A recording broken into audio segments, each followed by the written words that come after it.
Sortie de promotion, ils sont 69 élèves fonctionnaires à recevoir leur attestation après 2 années de formation reçue à l'École nationale d'administration, nouvelle formule. Le chef de l'État les a invités à un engagement patriotique et à la rigueur. Premier tour de l'élection présidentielle, tout semble être prêt pour dimanche. Le taux de retrait des cartes Nina à la date d'aujourd'hui a dépassé les 80%. Tombouctou, la cité des 333 saints, prête pour le vote de dimanche. Les urnes isoloirs, liste électorale affichée, agents électoraux sur place. La région, avec ses 330 000 électeurs, 1330 bureaux de vote, entend voter dans un climat de paix et de sécurité. Nous sommes jeudi 25 juillet, 16e jour du mois béni de Ramadan.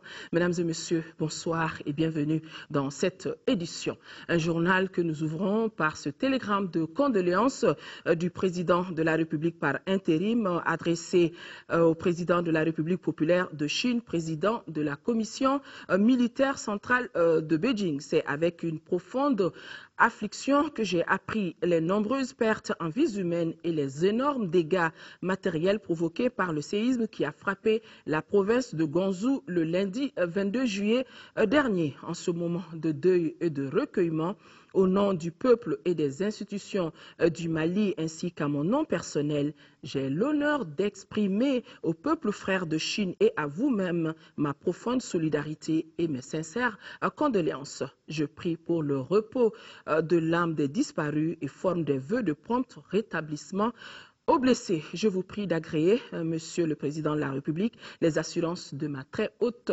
considération. Signé des mains du Président de la République par intérim.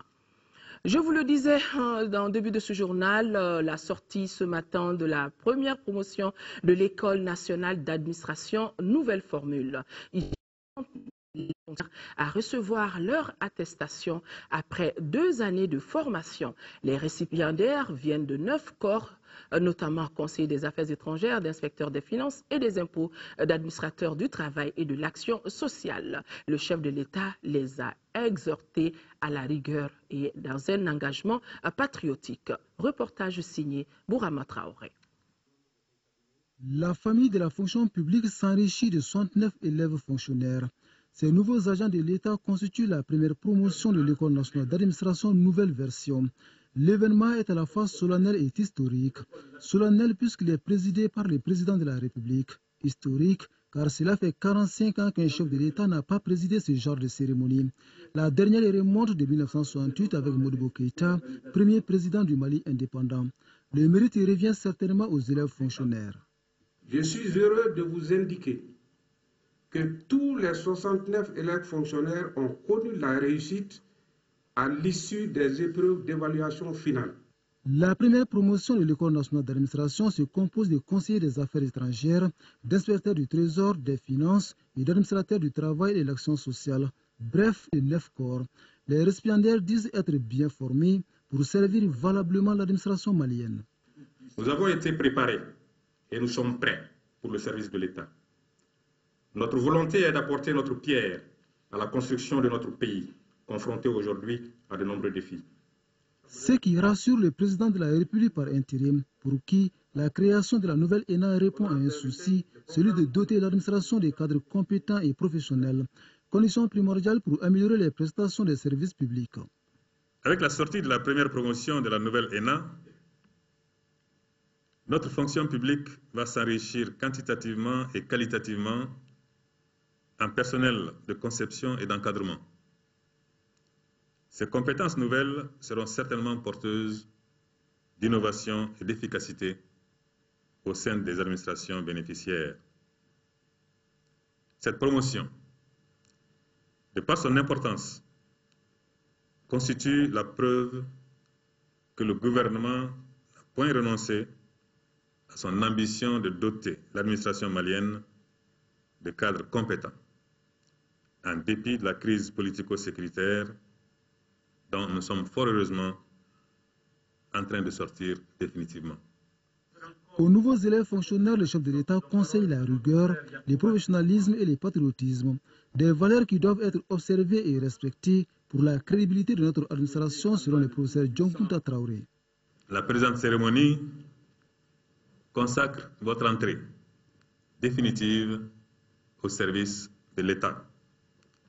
Service qui exige de vous, entre autres, compétences, esprit d'initiative, loyauté, probité, discipline et sens de responsabilité. Vous serez les soldats de cette administration publique de proximité que le peuple malien appelle de tous ses voeux. Une administration neutre, sécurisante, diligente, accueillante, honnête et efficace. Ces valeurs, dont le respect fait appel à un sens élevé de l'État, sont aujourd'hui nécessaires aux décideurs publics si l'on veut faire de notre pays un État exemplaire en matière de bonne gouvernance. La sortie de cette première promotion de l'ENA est le couronnement de 2 années de formation. Formation au cours de laquelle les élèves fonctionnaires ont reçu des enseignements théoriques et suivi des modèles professionnels et des stages. Contribution à l'effort de guerre, les gestes continuent en faveur de la restauration de l'intégrité du territoire. Le président de la République par intérim, Dioncounda Traoré, a reçu les contributions de l'Association des groupements d'églises et missions protestantes évangéliques de notre pays, les ressortissants de Bambara Maoudé, ceux de Franceville au Gabon, les travailleurs du ministère de la Jeunesse et des Sports, Trait d'Union du Carta, l'Association Benkounda de France, les Maliens de Russie et celle des travailleurs, les Maliens de la Sotelman. Les détails avec Aïssata Ibrahim Meiga.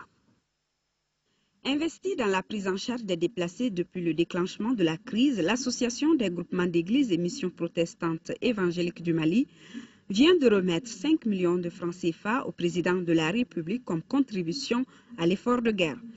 Un geste symbolique de l'association qui vient s'ajouter à ses multiples actions humanitaires. Cela n'était qu'un aspect de notre contribution.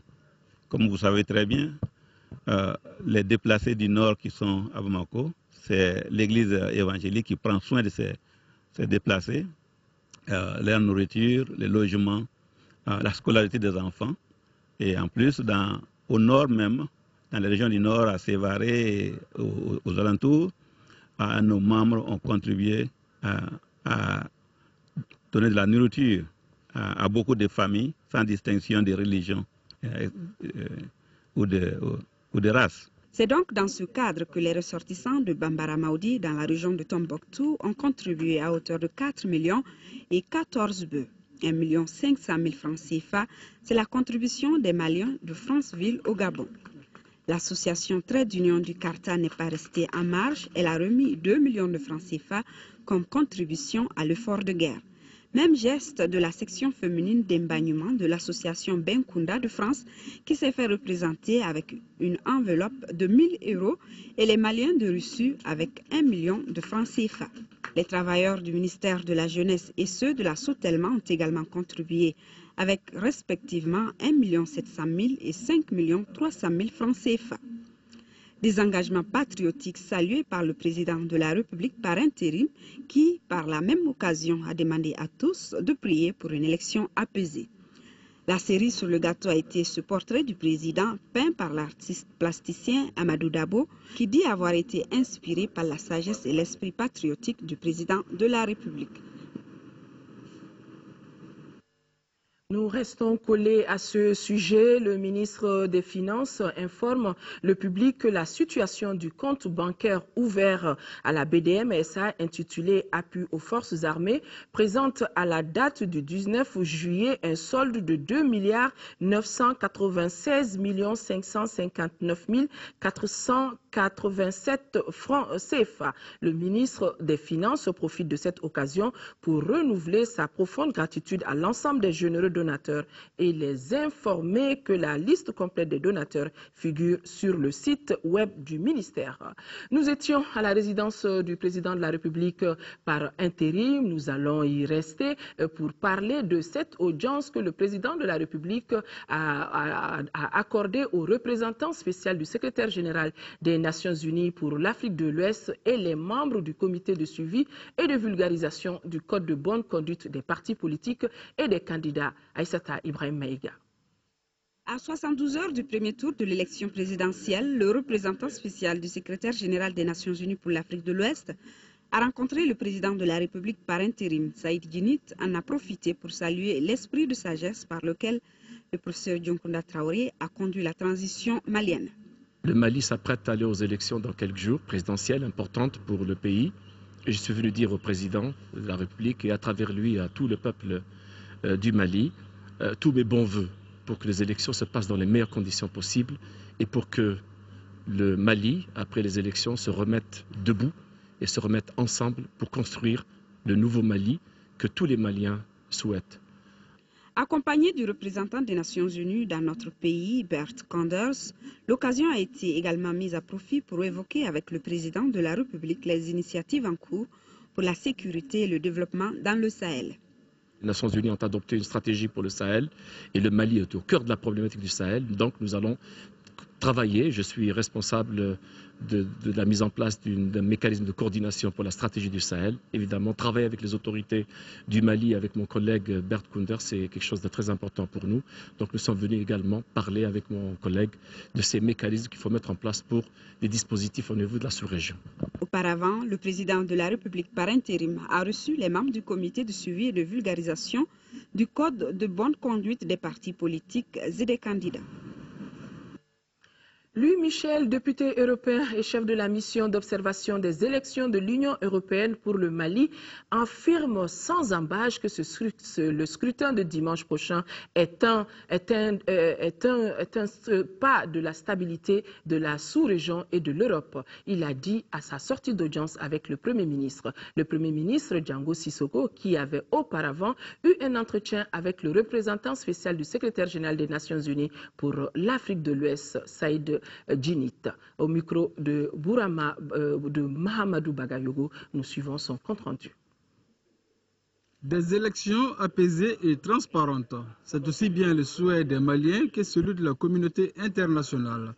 Saïd Djinnit, le représentant spécial du secrétaire général des Nations Unies pour l'Afrique de l'Ouest, se dit rassuré après cet entretien avec le Premier ministre Django Sissoko. Nous sommes tous pleins d'espoir pour que ces élections se passent dans les meilleures conditions possibles avec le soutien de toute la communauté internationale et en particulier des Nations Unies et de mon collègue représentant spécial du secrétaire général au Mali, M. Bert Koenders, et de la MINUSMA qui déploieront tous les moyens nécessaires pour assister le Mali dans cette étape cruciale. Cette élection présidentielle ne laisse personne indifférent. Louis Michel, député européen, en sa qualité de chef de la mission d'observation des élections de l'Union européenne pour le Mali, est convaincu que c'est l'élection présidentielle du 28 juillet qui va ouvrir la voie à une vraie démocratie au Mali. C'est une élection fondamentale. J'ai toujours été partisan d'ailleurs de ce que cette élection puisse se tenir à la date prévue. Je pense qu'à partir du moment où un président ou une présidente, puisqu'il y a même une femme qui est candidate, sera élue, vous aurez une autorité constitutionnelle, légitime et légale qui va créer évidemment un nouveau chemin vers un Mali totalement démocratique. Et je pense, moi j'y crois, je pense que et toute la communauté internationale y croit, et je pense qu'une énorme partie de la population malienne a bien senti l'importance de cette élection. Et on ne peut qu'espérer une chose, c'est que les électeurs se déplacent massivement pour aller voter, pour participer au destin de leur pays. C'est parce que le Mali occupe une position stratégique que la stabilité de la sous-région et même de l'Europe dépend de ce scrutin présidentiel. L'Union européenne déplace 100 observateurs venus de 27 pays de l'Union européenne, ainsi que de la Norvège et de la Suisse au Mali pour le scrutin de dimanche. Le paysage bancaire et financier du Mali s'élargit avec la création du fonds de garantie en faveur du secteur privé. Le fonds démarre avec un capital de plus de 4 milliards de francs CFA. Initié par le gouvernement, le fonds en faveur du secteur privé vise à faciliter l'accès des PME-PMI au financement bancaire. Reportage Bourama Traoré. C'est un coup de pouce au secteur privé malien, en faveur duquel un fonds de garantie est créé avec un capital initial de plus de 4 milliards de francs CFA. Le fonds garantit jusqu'à hauteur de 50% les banques pour les crédits accordés aux petites et moyennes entreprises, aux petites et moyennes industries. Ce fonds de garantie doit permettre de faciliter l'accès au financement des micro-entreprises. Le fonds démarre avec un capital initial de 4,8 milliards aujourd'hui. Bien sûr, c'est un fonds qui est appelé à croître. Ce fonds permettra d'alléger les contraintes de garantie exigées par les banques. L'initiative gouvernementale vise également la création, la modernisation et l'extension des activités des PME-PMI. Et cela va certainement jouer sur l'emploi, mais permettre aux entreprises de se développer et de se maintenir surtout. Par la création de ce fonds de garantie, le gouvernement honore l'un des engagements contenus dans la feuille de route. Parole du ministre Abdelkarim Konaté. Pour le chef du département des finances, le secteur privé reste l'un des moteurs de l'économie nationale.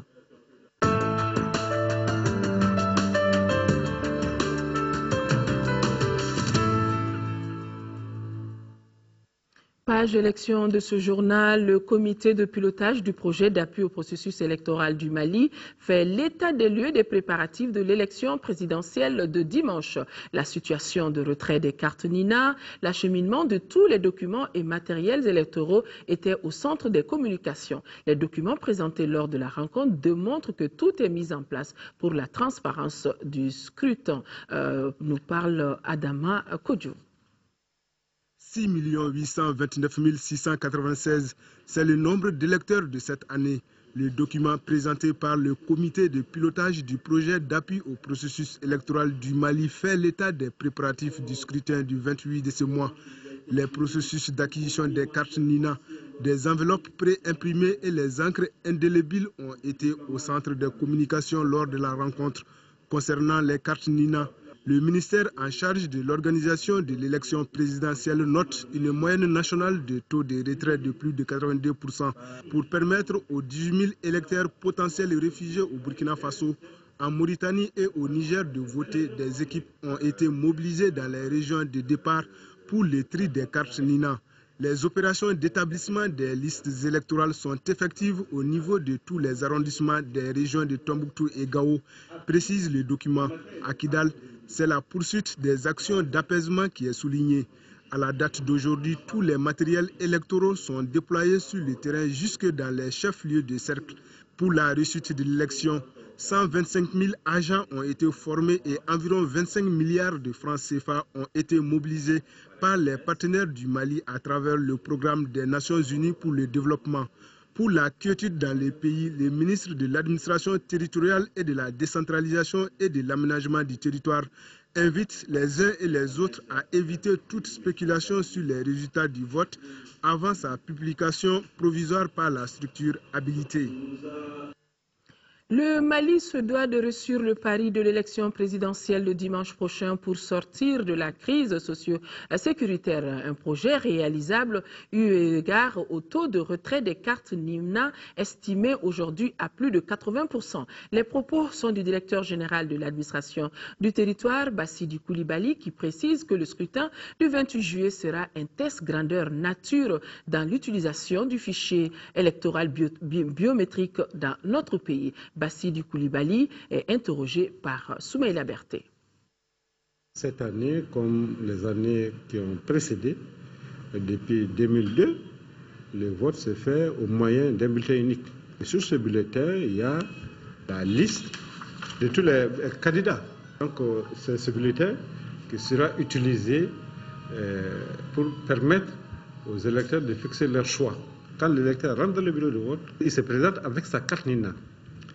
Parce que la spécificité de cette année, c'est que c'est essentiellement, uniquement avec la carte Nina qu'on peut accéder au bureau de vote. Si vous n'avez pas votre carte Nina, vous ne pouvez pas franchir le bureau de vote.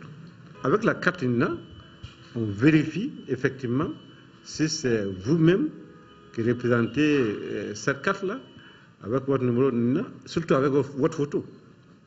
Et à partir de cet instant, vous avez accès au bulletin de vote. Vous partez au niveau de l'isoloir. Vous allez faire votre choix sur le bulletin. Vous mettez votre doigt dans l'encre rigide, vous partez dans l'isoloir, vous mettez votre index droit dans les casiers réservés à votre candidat. Et à partir de cet instant, vous pliez le bulletin. En ce moment, vous glissez votre bulletin dans l'urne.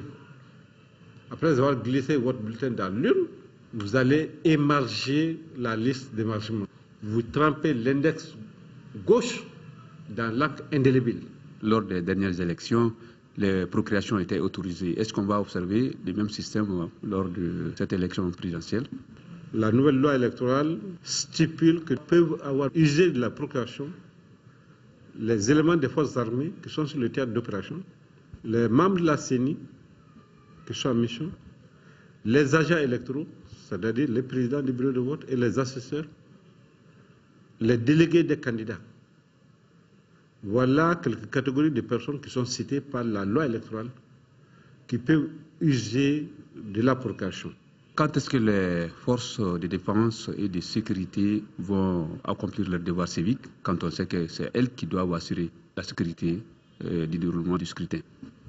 Un élément des forces armées qui se trouve aujourd'hui sur le théâtre d'opération, un militaire qui se trouve à Tessalit, ou à Abibara, ou à Gao, ou à Tombouctou, il a une mission. Il va au niveau du sous-préfet de Tombouctou, ou au niveau du sous-préfet de Gao, ou du sous-préfet de Tessalit, pour prendre une provocation à ce niveau-là. En allant tout juste au niveau du sous-préfet, enlever le document, le remplir, le faire signer par le sous-préfet. Les plus hautes autorités l'ont expliqué plusieurs fois.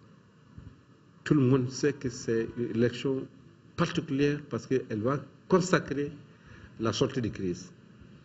Tout le monde, ou la quasi-totalité des électeurs ont enlevé les cartes NINA, 80 à 90%. Donc nous présumons qu'il y aura un fort taux de participation. La campagne pour l'élection du président de la République amorce son dernier virage. Les différents candidats tentent de convaincre les indécis. C'est ainsi que le candidat de la CENAS, Faso Here, a animé ce matin un meeting. Zoumana Sako répondait à l'appel de ses militants. Dr Sako met au centre de son projet de société les femmes et les jeunes. Le candidat de la CENAS, Faso Here, se félicite également du climat dans lequel se tient la campagne électorale. Mohamed Diarra, compte rendu.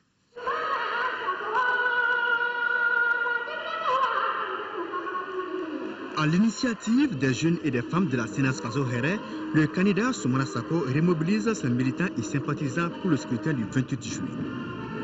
C'est un message très clair, un message de soutien à notre candidature, un message pour faire en sorte que cette candidature qui est là au service du peuple soit victorieuse au soir du scrutin présidentiel. Et j'en ai profité naturellement pour leur dire, à l'intention aussi du peuple malien, c'est une des grandes mesures que nous avons dans notre programme pour assurer la libération économique, politique, sociale et culturelle totale de la femme malienne. Les femmes ne doutent pas des compétences de leur candidat pour diriger le Mali. Responsable, consciencieux, incorruptible, travailleur, juste, rigoureux, intègre. Convaincues qu'elles sont, les femmes ont remis à Zoumana Sako ce qu'elles appellent la clé de la solution au problème du Mali pour ouvrir la porte du bonheur. Et pour ne pas se tromper le jour du vote, Soumana Diallo, militant de la CENAS Faso Here, a expliqué le processus de vote aux militants.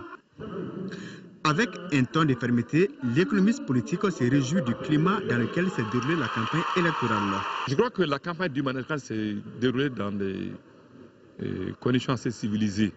Ce qui est maintenant important à souligner, c'est le rôle des autorités gouvernementales qui sont chargées d'organiser le scrutin. Nous insistons pour que le scrutin soit organisé dans la transparence. Nous insistons pour que les pouvoirs publics se tiennent à égale distance de tous les candidats.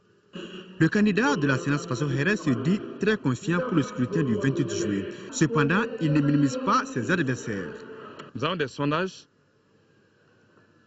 qui ont été réalisés, dépouillés dans un bureau. Et nous avons constaté que depuis 2011, nous en sommes au 6e sondage sur l'Internet. Bon, on peut dire que ça, c'est l'imitation, comme tout autre sondage d'ailleurs. Mais systématiquement, tous ces sondages nous donnent en tête. Systématiquement. Y compris le dernier qui a été clôturé le 20 juillet. Et nous avons constaté également qu'il y a certains candidats qui systématiquement, constatant que nous sommes en tête, vont inventer des sondages fictifs qui les mettent en tête. Bon, c'est des bonnes guerres, hein? Rendez-vous dans les urnes.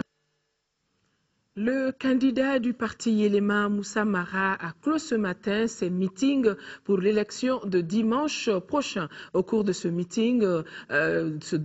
dernier meeting, Moussa Mara a exposé son projet de société dans une brochure. Il a détaillé devant la presse ses ambitions pour le Mali, qui doit adopter une agriculture intensive, une éducation moderne plus poussée, une économie basée sur la réduction du train de vie de l'État. Compte rendu Mahamadou Doumbia. Le candidat du parti Yelema, Moussa Mara, a clos ses meetings de campagne pour l'élection présidentielle 2013, suivi d'une conférence de presse. Moussa Mara du parti Yelema, qui prône le changement, a longuement exposé sur les états financiers de sa campagne, dont le montant est chiffré à 232 575 000 francs CFA. Toute personne qui prétend aux responsabilités doit pouvoir de manière transparente présenter son budget et ses comptes de campagne, indiquer les ressources et les sources de provenance de ces ressources. Dans le contexte du Mali, 239 millions, ça peut être beaucoup. Mais je vous assure, si tous les candidats se prêtaient honnêtement au même exercice et donnaient les vraies informations de leur campagne, vous vous rendrez compte que les 232 millions de notre campagne sont parmi les budgets les plus faibles. Le candidat Moussa Mara a affirmé n'avoir aucune alliance avec d'autres partis politiques. Ils n'en ont plus signé de plateforme politique avec un regroupement politique quelconque. Je vous le dis ici aussi de la manière la plus solennelle et de la manière la plus simple, que nous n'avons jamais signé d'alliance avec qui que ce soit. Nous ne pouvons pas venir devant vous et vous dire que nous sommes candidats à l'élection présidentielle et partir la nuit pour signer quelque pacte que ce soit avec un candidat. Et dans une brochure offerte à la presse intitulée « Le Mali des ambitions du parti Yelema », le conférencier du jour a exposé ses projets de société en 5 chapitres. Le coût de ce programme est estimé à 4 072,5 milliards de francs CFA pour une période de 5 ans.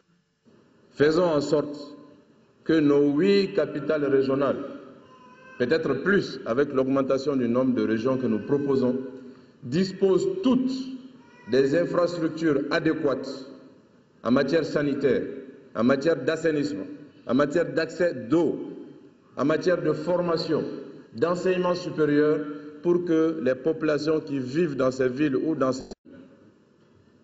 l'agriculture, l'élevage, la pêche, l'agro-industrie, l'artisanat, pour que nous ayons une grande professionnalisation à ce niveau et que notre pays puisse croître en se basant sur ses forces.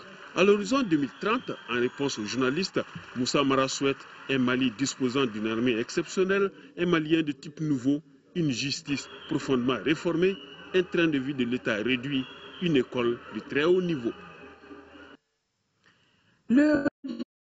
Pour le renouveau car Afriki Lakouraya a choisi sa région d'origine Caille pour tenir son dernier meeting. Devant ses partisans et par sympathisants venus de tous les cercles de la région, Cheikh Boukadari Traoré a promis d'œuvrer pour le développement de l'agriculture, l'amélioration des systèmes éducatifs et de santé par la construction d'écoles et d'hôpitaux. Nous retrouvons depuis Caille le compte-rendu de Jafar Haïdara. Le candidat Cheikh Boukadari Traoré le renouveau a tenu son meeting dans la capitale des Rails, sa ville natale. Devant ses partisans et sympathisants, cette cercle de région, le candidat a exposé son projet de société qui est basé sur l'éducation, la santé, l'agriculture et la sécurité. Le candidat du parti CAR, natif de Caille, s'est engagé à œuvrer pour le changement de mode de vie des Maliens. Nous avons des problèmes de politique de gouvernance dans notre pays, qu'il faut obligatoirement changer ces politiques de gouvernance. C'est en changeant ces politiques de gouvernance qu'on peut mettre en place des institutions solides qui peuvent non seulement créer de l'emploi, donc on a une politique d'emploi cohérente et viable, mais aussi de faire du Mali le grenier de la sous-région. Et Caille, c'est un pays agricole au-delà des ressources minières que nous avons, donc il va falloir former nos agriculteurs, mais surtout mettre en place des centres de formation à Caille et encourager les jeunes à aller dans ce secteur, afin que les Caïsiens ne continuent pas à aller vers l'extérieur. Si on a tout ce qu'on veut dans sa communauté, il n'y a pas une raison d'aller à l'extérieur.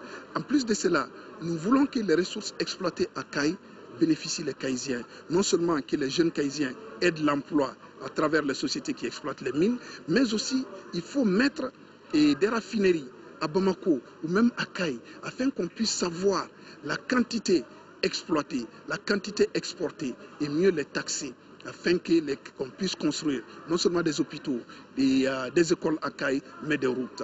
S'il est élu président de la République, le candidat du parti CAR promet que sa première mission sera de lutter contre l'insécurité grandissante. Il réunira tous les acteurs concernés par cette question afin de trouver une solution durable à ce problème d'insécurité qui ne fait que du mal à notre pays. On a beaucoup de problèmes de sécurité aujourd'hui dans notre pays, mais la première des choses, il faut tendre la main à nos compatriotes. Ceux qui nous ont combattus, au fait, et ce n'est pas normal qu'on prenne des armes contre son pays. Mais nous leur demandons de venir à la raison, de déposer les armes. Quand on prend des armes contre son pays, on devient un ennemi. Il est temps qu'on revienne à la raison, il est temps qu'on mette en place une politique cohérente de stabilité dans notre pays, qu'on cesse d'acheter la paix comme on l'a toujours fait. On ne peut pas donner de l'argent à quelqu'un pour ne pas te combattre. Donc il est temps qu'on cesse tout ça, qu'on sache tous que nous sommes tous des Maliens, que nous devons développer nos communautés ensemble. C'est ce que nous demandons. Le nouveau président de la République va mettre sur la table les accords de Ouagadougou afin de les améliorer, afin d'amener tous les Maliens autour de ces accords et avoir une paix stable et une paix durable. Au cours de ce meeting, les partisans et sympathisants du parti CAR, à travers les représentants qui se sont succédés à la tribune, se sont engagés à soutenir leur candidat. Il faut dire que ce passage du candidat du parti CAR a requinqué à bloc ses partisans pour les élections du dimanche. Le Parti citoyen pour le renouveau PCR a lui choisi organiser son dernier meeting en Côte d'Ivoire. Le président du PCR, Ousmane Ben Fana Traoré, a expliqué à ses compatriotes son projet de société. Commentaire Garibou Pérou. Le Parti citoyen pour le renouveau PCR a tenu son meeting de campagne en Côte d'Ivoire. Ousmane Ben Fana Traoré, le candidat des libéraux, a salué la mobilisation de ses compatriotes qui ont promis une victoire dès le premier tour. Je suis satisfait de ce grand meeting que la diaspora vient de réserver aux candidats des libéraux que je suis. Le président de cette plateforme politique, plus que le PCR est membre du réseau libéral Afrique, décline son projet de société. Un des points que je trouve extrêmement important, c'est la situation des enfants maliens nés ici, dans les familles maliennes, et qui sont ici dans la diaspora. Le sort de ces enfants parfois pose problème. Je pense que l'État malien doit en toute responsabilité se pencher sur le sujet. Parce que quoi qu'on dise, c'est des enfants maliens. Ce problème existe non seulement en Côte d'Ivoire, mais existe partout dans la diaspora, partout où vivent des Maliens, où des enfants maliens naissent, mais après se retrouvent coincés à la limite entre deux cultures et sont perdus ne peuvent pas souvent accéder aussi à des fonctions de l'État. Je pense que c'est des choses qui méritent d'être corrigées. Outre ces premiers points importants, le PCR, une fois à la tête du pays, promet de dégager une politique de coopération plus adéquate pour l'intérêt général des Maliens. Notre diaspora contribue, aussi bien ici en Côte d'Ivoire que partout dans le monde. Les Maliens qui y vivent contribuent énormément pour le développement du Mali à travers parfois de fortes contributions financières. Imaginez tout ce que les grandes familles maliennes qui vivent à l'extérieur, des familles Sarakolé, Peul, tous ceux qui ont émigré, imaginez toutes leurs contributions dans l'économie malienne. Cela se compte en plusieurs millions d'euros. Donc il va de soi que cela doit être pris en compte. Parce que ces hommes et ces femmes qui contribuent comme ça, qui font en sorte que le Mali de l'intérieur, je dis bien le Mali de l'intérieur, avance, le Mali de l'intérieur se développe, notre pays doit être reconnaissant. C'est pour cela, dans notre projet de société, nous parlons de reconnaissance du mérite. Au cours de ces meetings, les compatriotes et tous les partis libéraux ont accordé leur soutien indéfectible à Ousmane Benfana Traoré. L'idéologie du Parti citoyen pour le renouveau PCR est basée essentiellement sur les droits de l'homme, sur la politique économique équilibrée et sur des institutions capables de résister à toute forme de menace.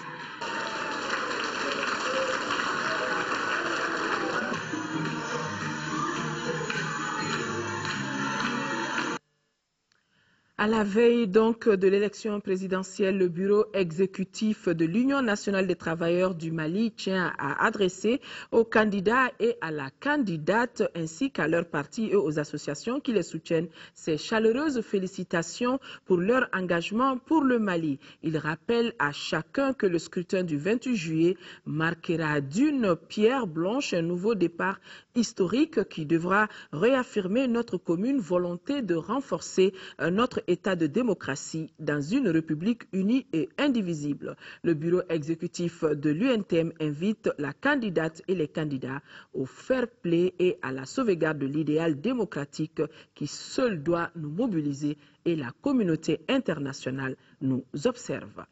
Le réseau des historiens géographes du Mali invite toute la classe politique malienne à œuvrer pour que les élections présidentielles du 28 juillet se passent dans la quiétude et dans la paix, et cela dans le strict respect des textes en vigueur. Le réseau invite chaque acteur du processus électoral à la retenue et au respect des valeurs fondamentales, gage de la cohésion sociale dans le souci d'éviter d'éventuels débordements.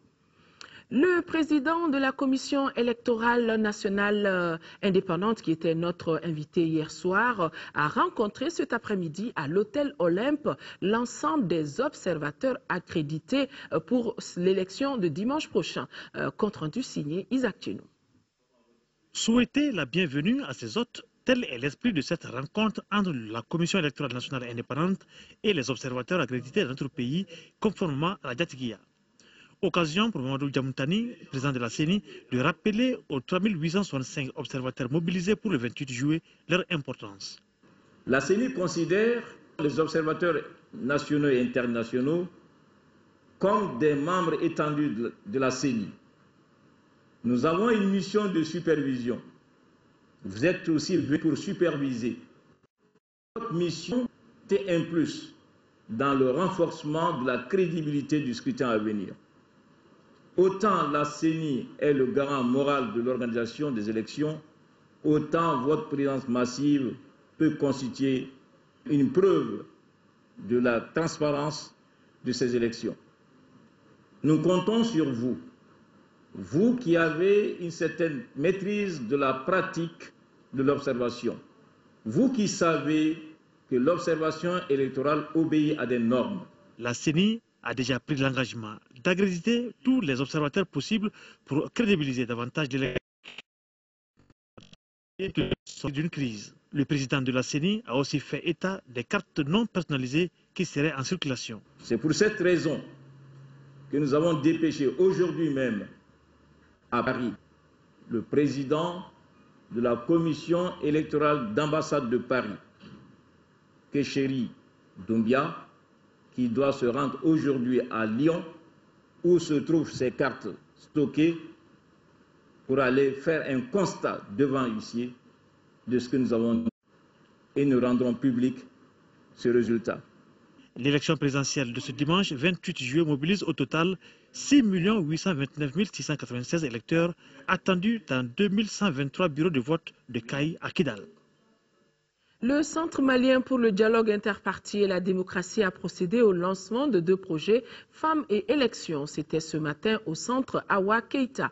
Le but de ces projets est d'amener les femmes et les jeunes à contribuer considérablement aux élections, aussi d'inciter les partis politiques à respecter les résultats de ces élections. Reportage Fatoumata Kone.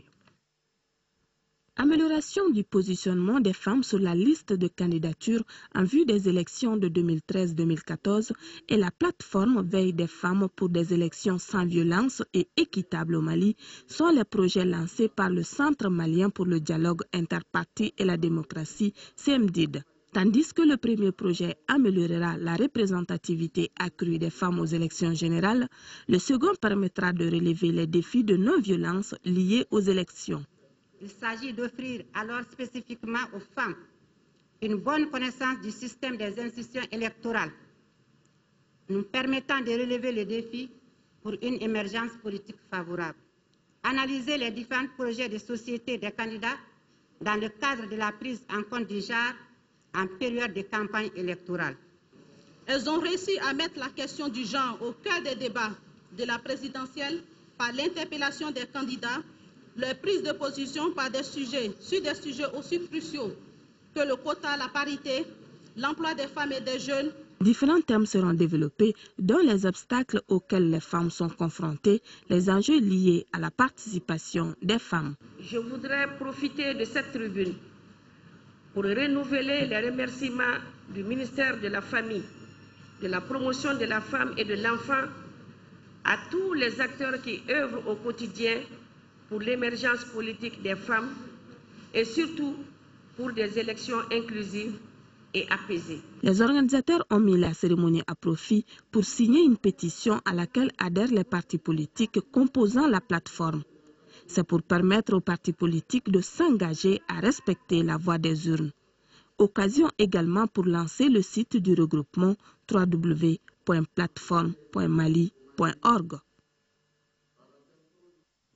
En deuxième région, le cercle de Kangaba est fin prêt pour la tenue des élections de dimanche prochain. C'est le constat fait par le gouverneur Alaï Tissougué. Le chef de l'exécutif régional est allé échanger avec les services techniques en charge de l'organisation des élections et a visité les centres de distribution des cartes Nina de la commune de Minandja. À la date du 23 juillet, le taux de retrait dans le cercle de Kangaba est à plus de 85%.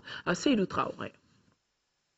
C'est pour superviser les préparatifs des élections du dimanche prochain et faire les derniers réglages que le gouverneur de la 2e région a entamé cette mission de 2 jours dans les cercles de Kangaba et Djoïla. Première étape, Kangaba. Le chef de l'exécutif régional a assisté à la formation du direct groupe des assesseurs et présidents du bureau de vote. Par là, Alaï Tissougué a invité les 715 agents destinés aux 143 bureaux de vote à respecter les consignes données par les formateurs. Il leur a demandé de toujours se référer aux documents de la loi électorale et au guide de l'agent électoral. Dans le mandat, le gouverneur de la 2e région a été informé de l'évolution de la remise des cartes Nina. Je crois que pour le moment, au niveau de Kangaba, on n'a pas de difficultés majeures. Nous sommes fin prêts pour les 28. Nous savons qu'à Kangaba, on a fait le maximum parce que quand on arrive déjà à 80-85%, ça veut dire que les gens ils sont à la brèche. Il ne faut pas oublier que Kangaba également est une ville de migration qui draine les migrations internes. Notamment, il y a l'IFM ici et puis les placers, des gens qui ont été enrôlés au moment où ils étaient il y a quelques années au niveau de l'IFM, n'y sont plus et les gens qui sont dans les placers aujourd'hui ne sont pas là parce que c'est l'hivernage. Et voilà, c'est un constat de satisfaction et je sors très bien requinqué de Kangaba. Avant de prendre la route de Djoïla, le gouverneur de Koulikro a demandé au préfet et son équipe de rester vigilants et sereins pour la bonne coordination au niveau local de ces élections présidentielles de 2013. À Kidal, les présidents des 134 bureaux de vote sont connus. Ils viennent de suivre une formation sur les rôles qu'ils doivent jouer dimanche prochain en termes d'organisation pour une bonne réussite de l'élection présidentielle, nous dit Fousseni Tunkara. Au cours de cette formation, 5 modules ont été dispensés. Il s'agit des modules relatifs aux personnes intervenant dans les bureaux de vote, le matériel électoral, le vote proprement dit et la prévention des incidents. Ces différents points sont jugés indispensables pour la réussite d'une élection. Il permettra au président du bureau de savoir comment tenir un bureau le jour du vote à hauteur de souhait. Parce que le président du bureau, sa tâche est très importante, de même que celui des assesseurs. À l'issue de la formation, les participants se sentent mieux outillés pour jouer pleinement leur rôle le dimanche 28 juillet 2013. Et on est prêt à accomplir cette tâche quand même, le président du bureau, pour qu'on puisse sortir vraiment de cet embargo dans lequel le pays est. Vraiment. C'est tout. Dans son intervention, le gouverneur de la région de Kidal a mis l'accent sur le comportement individuel de chaque président pour la bonne réussite de l'opération. Un président doit avoir un certain nombre de qualités, bien sûr. D'abord, vous devrez rester égal à vous-même. Égal à vous-même. Très courtois. La région de Kidal compte 35 051 électeurs potentiels pour 134 bureaux de vote. Des urnes en passant par les isoloirs, les listes électorales affichées et autres agents électoraux formés, tout semble prêt pour le scrutin de dimanche prochain dans la région de Tombouctou. C'est le constat fait par notre équipe de reportage qui s'est rendue dans les 3 cercles des 5 de la région. Nous retrouvons Adama Djimdi. À quelques jours du premier tour de l'élection présidentielle, les différents acteurs s'activent pour les derniers préparatifs. Au niveau de la 6e région, ils sont près de 330 000 électeurs inscrits, répartis entre 1330 bureaux de vote. Quant au taux de remise de carte Nina, il est de 75%. Tout le matériel électoral est sur place ou en voie d'acheminement, comme c'est le cas ici à Diré. Nous avons déjà reçu les urnes et les isoloirs. Et ces urnes et ces isoloirs sont déjà prédisposés au niveau des 8 communes de la Soumassa.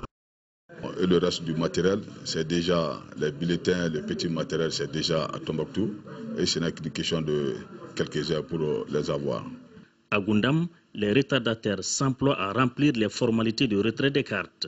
L'engouement est perceptible à tous les niveaux et chacun met du sien pour l'amélioration du taux de participation.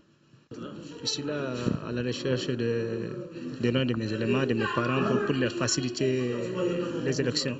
Il s'agit d'inviter l'ensemble des électeurs qui ont eu la chance d'avoir leur carte Nina à sortir massivement le 28 pour qu'on puisse élire dignement un président de la République. Par rapport à la sécurité des électeurs, certains préconisent le renforcement du dispositif. Il y a 200 et quelques bureaux de vote. Les agents ne sont pas beaucoup. Pour moi, je souhaite que chaque bureau ait des agents suffisants pour la sécurité. S'agissant du vote des réfugiés, des mesures ont été prises pour répertorier les cartes des 6 800 personnes concernées qui doivent voter dans les camps du Burkina Faso, du Niger ou encore de la Mauritanie. Je viens des camps d'Emberdé, je viens de la Mauritanie, je viens de rentrer. J'ai pris ma carte. Et je voudrais voter, Inch'Allah, le dimanche prochain, le jour J. Et je lance un appel à tous mes citoyens, tous les électeurs de Salam, de sortir massivement et voter le jour J, Inch'Allah. Documents électoraux, urnes, isoloirs, listes électorales affichées, tout est au point en ville comme en milieu rural.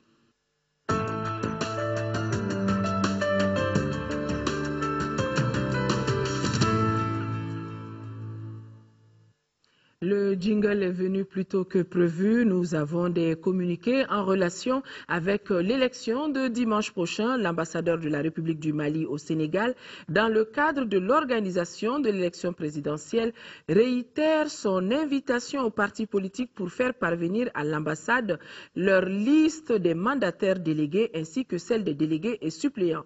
La liste de leurs représentants devant siéger à la commission de centralisation des résultats. L'ambassadeur par ailleurs, informe les électeurs de la juridiction de l'ambassade du Mali à Dakar que les listes électorales sont affichées depuis le 22 juillet à l'ambassade où elles peuvent être consultées.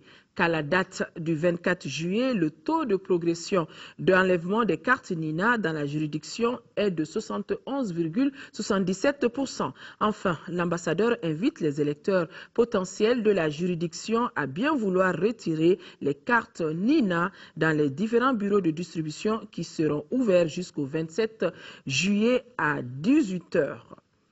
Dans le cadre de la campagne médiatique de l'élection présidentielle, le président du Comité national de l'égal accès aux médias d'État invite les candidats dont les noms suivent à se présenter au siège de l'organe demain vendredi 26 juillet pour l'enregistrement de leur message de campagne. 9h30, Ibrahim Boubacar Keïta du RPM, 10h, Mamadou Sangaré dit Blaise, CDS Mogotigia, 10h30, Oumar Bouri-Touré Gad, 11h, Draman Dambélé de l'ADEMA.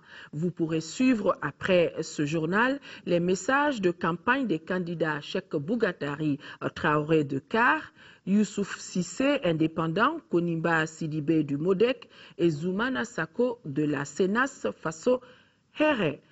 La direction de l'ORTM rappelle que conformément aux dispositions du Comité national de l'égal accès aux médias d'État, notamment en son article 19, l'ORTM ne couvre pas de meeting effectué le dernier jour de campagne et cela pour des raisons techniques. Le ministre de l'administration territoriale informe tous les agents électoraux de la diffusion le samedi 27 juillet, après le feuilleton de 13h25 sur la télévision nationale, d'un magazine pédagogique sur la tenue d'un bureau de vote. Les agents électoraux sont donc invités à suivre avec intérêt le dit magazine qui vient en complément de la formation reçue. Et pour plus d'informations, visitez le site web www.matcl.gov.ml.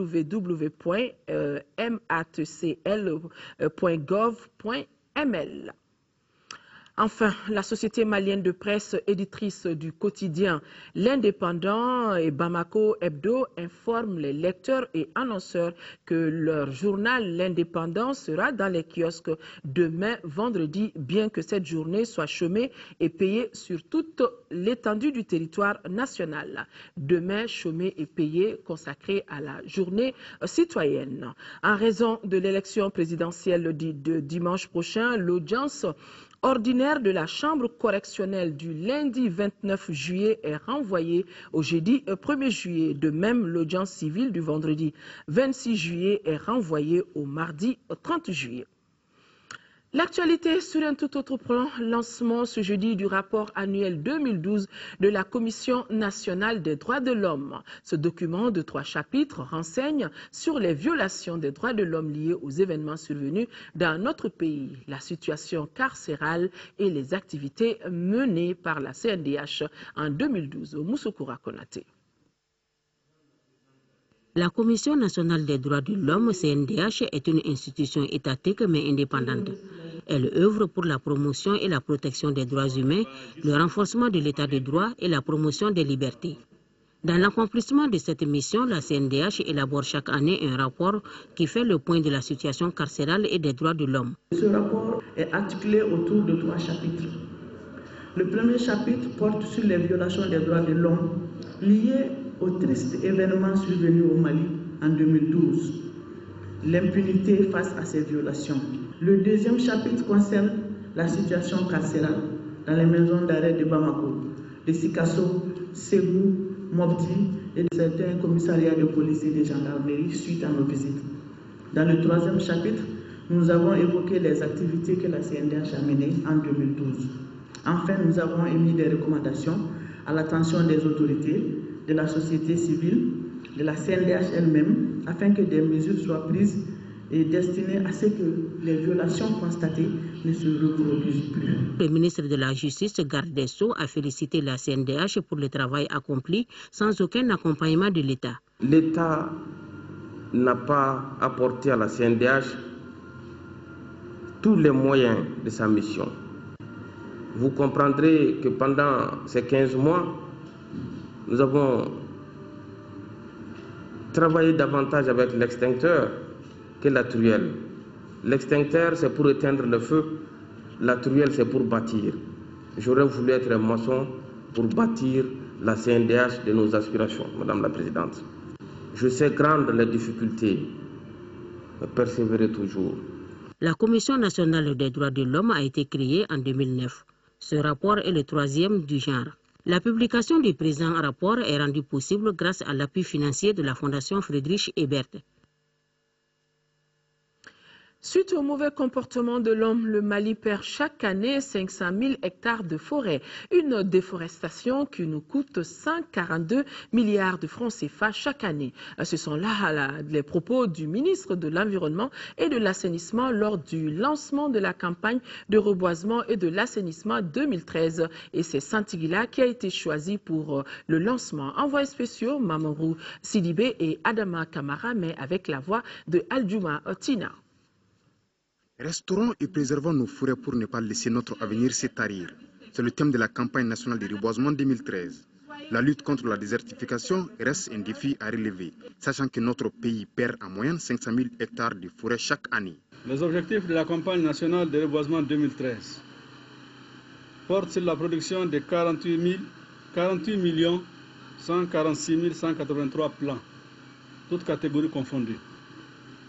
La réalisation de 114 285 hectares de plantations, tous types confondus, de 34 468 mètres de cordons pierreux, de 2 650 mètres de diguettes en terre, 3 831 hectares de zaï et 1 730 mètres de facile. Ces prévisions sont certes ambitieuses et découle du plan quinquennal de reboisement 2010-2014. L'innovation de ce lancement est qu'il s'est fait dans une parcelle de 10 hectares entièrement clôturée. L'émergence du secteur privé dans la préservation de l'environnement est encouragée par le département en charge de la question. L'association des femmes de Canela en est une parfaite illustration. Ces femmes ont troqué leurs outils de coupe de bois contre la production des plants et le maraîchage. En lançant la présente édition, le ministre rappellera, je cite, planter un arbre est d'une haute portée patriotique, mais son entretien relève d'un devoir civique qui doit habiter chaque Malienne et chaque Malien. Fin de citation. La 8e session extraordinaire du conseil d'administration de la Caisse nationale d'assurance maladie a débuté ce matin ici à Bamako. À l'ordre du jour de cette session, l'examen et l'adoption des procès-verbaux des 6e et 7e sessions du conseil. Rachel Tessougué. Le budget au titre de l'exercice 2013 de la Caisse nationale d'assurance maladie se chiffre à 1 982 555 000 francs CFA. Le montant des cotisations réalisées au 30 juin 2013 se chiffre à plus de 9 milliards de francs CFA, soit un taux de réalisation de 44% des recettes prévisionnelles. Au cours de l'exécution du budget 2013, plusieurs événements sont survenus justifiant la restriction du budget initial. Il s'agit notamment de l'avenant numéro 1 au marché relatif à la fourniture et à la mise en œuvre du système d'information LAMO et du RAMED, de la maintenance du réseau filière et sans fil entre la CANAM et les OGD, de l'acquisition de consommables et accessoires informatiques. Au cours du premier semestre 2013, la Caisse nationale a réalisé plusieurs activités, mais beaucoup reste à faire. L'immatriculation de 60 189 personnes dans 4 978 entreprises et structures publiques. La production de 56 342 récépissés. La signature de 49 conventions avec des prestataires de soins, portant le nombre des structures conventionnées à 1257. L'accès aux soins est assuré pour 119 315 prestations.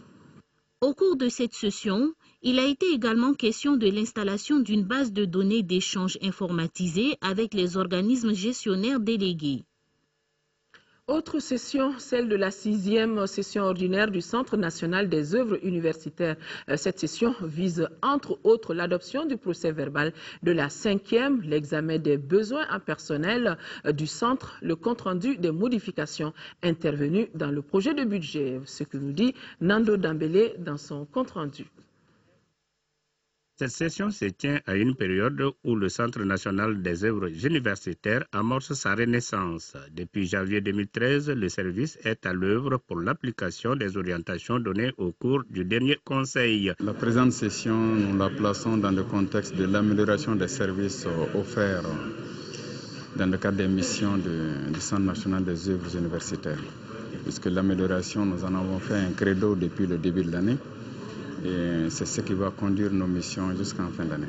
Le bilan d'activité examiné au cours de la session rend compte des efforts déployés par le centre. La recherche de la qualité de la formation au sein de notre système universitaire est indissociable de la satisfaction des besoins fondamentaux des étudiants. Toutes choses qui constituent les missions et la raison d'être du CNU.